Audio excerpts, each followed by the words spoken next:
Have amongst our guests, Gus Jaccaci.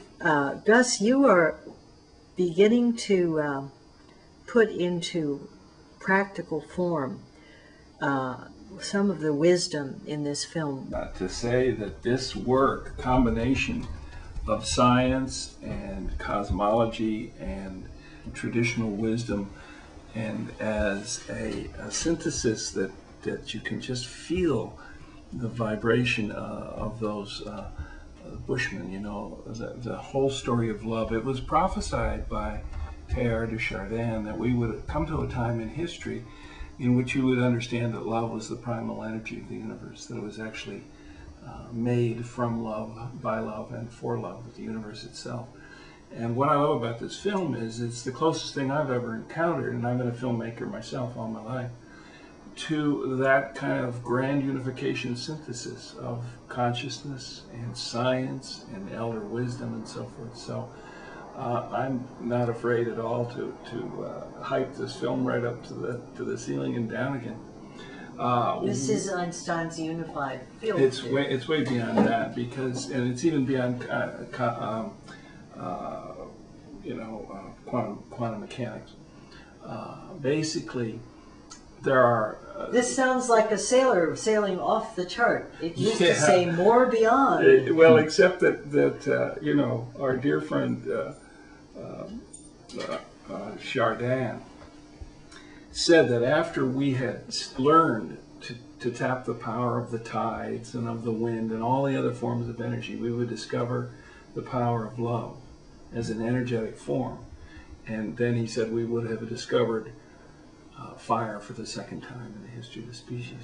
Now, to me, this film that we're talking about is an exemplification of that. You can see it both in the concepts of leading thinkers in the scientific realm, and you can feel it when you're just watching and listening to the Bushmen in the film. So, to me, this film is about what I would call a grand unification. I think we're on the front door of a planetary renaissance, and I think we're looking for signs that this humanity will succeed and this renaissance will succeed, and I think this film is a key one. Now, what am I doing about it?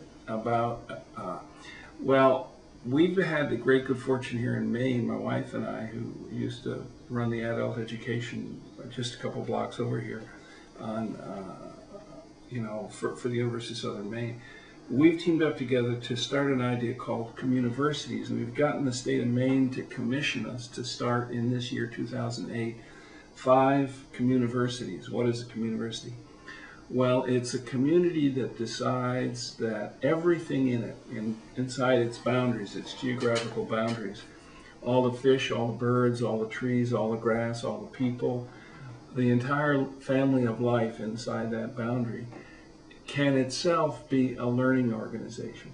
So unlike a modern university where you have departments and you have semesters and you have grades and you have subjects and so forth, the industrial chopping up of education, we've decided to throw that out the window in its entirety and start over again and ask Mother Nature if you could start a conversation for the benefit of all life, what would that be like?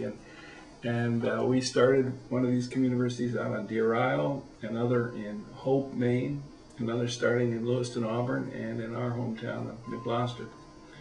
And this summer we're going to have this film shown to people coming from communiversities all the way from Berkeley, where they're working on the cosmology of love at the California Institute of Integrated Studies. And there'll be a key person who's doing that work will come to Pineland at the end of July, and people will be coming from Deer Isle and from Georgia and Florida and Pennsylvania and Connecticut and Vermont.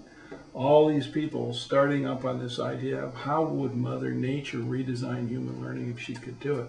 And we're going to, of course, show them this film as a key centerpiece to the question of what are we doing in science, what are we doing in the gathering of the ancient wisdom, and how is that coming together in sort of a grand, what I would call a grand unification. Because I'll just say one last thing. The physicists claim they're working on grand unification, but the trouble is they're only doing it in physical reality. And you can't have a truly grand unification if you don't have the eye of the spirit, as Ken Wilber would say, and the eye of the mind, and the eye of the body, the flesh. So contemporary science is just stuck in the realm of physical reality. But for a true grand unification that we can build a new world civilization on, you have to have the human spirit and the human mind, as well as human science, physical science. And so, last commercial for the 4th or 5th time, this film opens the door to people who have known that, both Ralph Abrams, coming from science, and the Bushmen, and all the beautiful other people in there. One of the things I love so much about the film is if you just sit and feel the way these people talk, it's a whole new reality.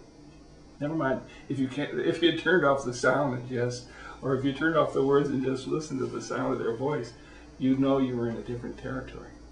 So anyhow, excuse my shameless commercial for your film. Well, Gus, you are reiterating how I felt the first time I saw the film, especially. I know I could feel myself lighting up. I was just in ecstasy watching this film.